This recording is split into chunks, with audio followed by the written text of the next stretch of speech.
moi, je considère que il y a, et d'ailleurs ça a été vrai, et donc ça devrait pouvoir l'être encore, que des musulmans français peuvent parfaitement se soumettre à l'intégralité des règles et des valeurs de la République française. Encore faut-il que ces règles et ces valeurs soient imposées, soient rappelées en toutes circonstances. Mais il existe sur notre territoire des groupes politico-religieux fondamentalistes qui œuvrent, qui se développent, qui s'enracinent, contre lesquels manifestement rien n'est fait.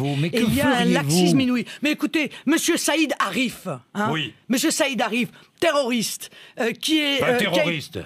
Accusé de... Il n'est pas terroriste. Bon, alors écoutez, cet homme est algérien. Cet homme est il n'est pas terroriste. Écoutez, cet homme est algérien. Il est passé en procès pour avoir anticipé un attentat en plein cœur de Paris. Tout de même. Non, bon. Eh bien, il est assigné... Il a été condamné, il est assigné à résidence. Ils sont 11 ou 12 dans ce cas. Aux frais de la princesse d'ailleurs, car les Français doivent savoir que c'est eux qui payent. Voilà, ce sont les Français qui payent l'assignation à résidence de Monsieur Saïd Arif, n'est-ce pas, son hôtel. Il faut expliquer pourquoi. Je crois même d'ailleurs qu'il a touché, avant de s'enfuir, 5 000 € de Pôle emploi. Bon, alors à un moment donné, est-ce qu'on va arrêter ça, oui ou non? On apprend... Alors qu'est-ce qu'on fait de ces 11 ou 12 personnes? On les renvoie, voilà, dans leur pays. Mais l'Europe nous l'interdit. Eh bien, on dit à l'Europe... C'est contre les règles européennes. Eh bien, nous disons à l'Europe... Parce que dans leur pays, ils sont menacés de mort. Eh bien, je m'en moque. Voilà, c'est clair, je m'en moque. Voilà, ils avaient qu'à y réfléchir avant.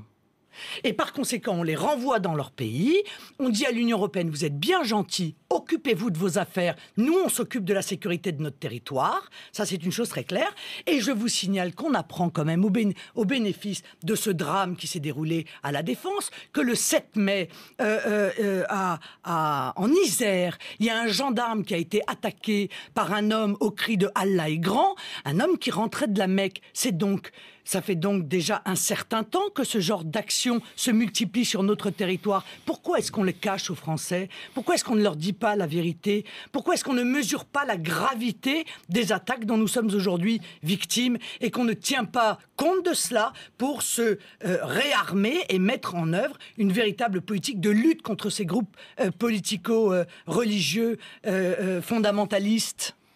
Parce que le politiquement correct. C'est quoi parce qu'on risque d'être attaqué. C'est quoi, Marine Le Pen? Eh bien, c'est le fait de dire il faut surtout pas s'attaquer aux fondamentalistes, car sinon on va être accusé de stigmatiser, etc., etc. La réalité. Vous croyez qu'on en est encore là? Mais oui, mais bien sûr que oui, on en est encore là. Bien entendu qu'on en est encore là. C'est ce que disaient les manifestants, journalistes collabos, quoi. Journalistes, non, c'est. Mais je parle même pas des journalistes. Non. Je ne vous parle pas des journalistes. Là, je vous parle des politiques. Je vous parle pas des journalistes. Je vous parle des politiques. Oui. On voit bien que tous ces gens-là ont peur de dire, ont peur de faire, ils ont peur d'être accusés de je ne sais quel racisme, de je ne sais quelle stigmatisation. D'ailleurs, on ne peut plus rien dire en France aujourd'hui sans être accusé de stigmatiser. Bon, eh bien moi, clairement, je stigmatise les fondamentalistes. Je les montre du doigt et je veux qu'on les combatte avec toute la virulence nécessaire pour assurer la sécurité de nos concitoyens.